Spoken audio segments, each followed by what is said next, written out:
നമസ്കാരം, India vision ന്യൂസിലേക്ക് സ്വാഗതം. എല്ലാവർക്കും ഇന്ത്യ വിഷന്റെ ഓണാശംസകൾ നേർന്നുകൊള്ളുന്നു.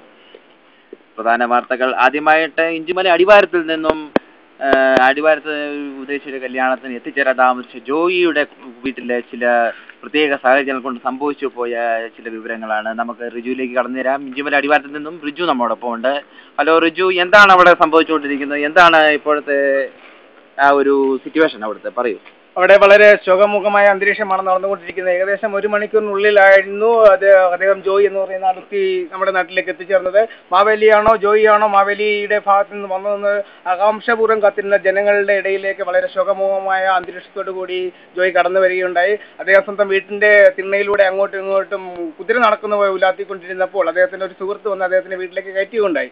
അപ്പോൾ തന്നെയാണ് വളരെ ആ ടൈമിൽ അദ്ദേഹത്തിന്റെ വെല്ലിപ്പനാണ് അദ്ദേഹം വളരെ ശോകമൂലമായ ഒരു അന്തരീക്ഷം. ഹലോ ഹലോ റിജു, കേൾക്കാമോ? അല്ല, ഇതിനിടയിൽ വല്ല അനിഷ്ട സംഭവങ്ങൾ വല്ലതും സംഭവിച്ചു? എന്താണ് അവരുടെ പ്രതികരണം? എന്തായിരുന്നു ആ സംഭവത്തിൽ, ആ നിമിഷത്തിൽ എന്തായിരുന്നു അവരുടെ പ്രതികരണം? ആരാണ് ഇതിന് തുടക്കമിട്ടത് എന്നുള്ളതാണ് ഞങ്ങൾക്ക് അറിയേണ്ട കാര്യം.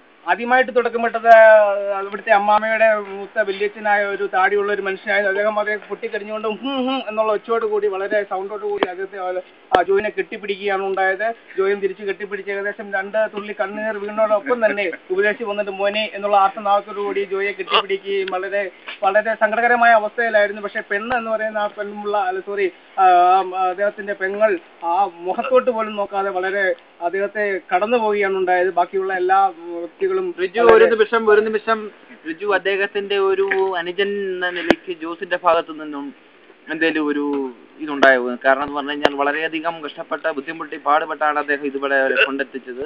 അദ്ദേഹത്തിന് എന്തെങ്കിലും പറയാനുണ്ടായിരുന്നോ?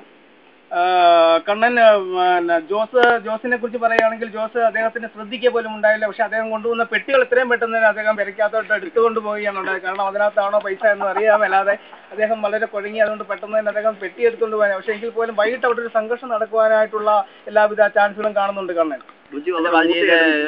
അനിഷ്ട സംഭവങ്ങളുമെല്ലാം സംഭവിക്കുവാണെങ്കിൽ അതിനുള്ള സെക്യൂരിറ്റീസ് അവരെ അറേഞ്ച് ചെയ്തിട്ടുണ്ടോ? തിരുവനന്തപുരത്ത് നിന്ന് വന്നേക്കുന്ന സ്പെഷ്യൽ സ്ക്വാഡ് ബ്രാഞ്ചിൽ നിന്ന് വന്നേക്കുന്ന ആൾക്കാരാണോ? അതല്ലാതെ ഈ ഭാഗത്തൊന്നും വലിയ ആൾക്കാരുണ്ട് പോലീസ് സ്റ്റേഷൻ സംബന്ധമായ അവിടുന്ന് വല്ല പോലീസിന്റെ സെക്യൂരിറ്റീസ് വല്ല ആവശ്യപ്പെട്ടിട്ടുണ്ടോ ഉദ്ദേശി?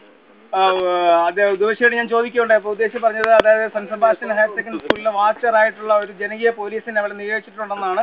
അദ്ദേഹം വളരെ ഏകദേശം 1 മണിക്കൂറിനുള്ളിൽ തന്നെ അവിടെ എത്തിച്ചേരുമെന്നാണ് അറിയാൻ കഴിഞ്ഞത്. ഉടൻ തന്നെ ബാക്കിയുള്ള സംഭവങ്ങളിലേക്ക് ഞാൻ കിടക്കാം. കൂടുതൽ വിവരങ്ങളൊന്നും അവർക്ക് നിന്ന് ലഭിച്ചിട്ടില്ല. ഉടൻ തന്നെ ഞാൻ തിരിച്ചു വിളിക്കുന്നതാണ്.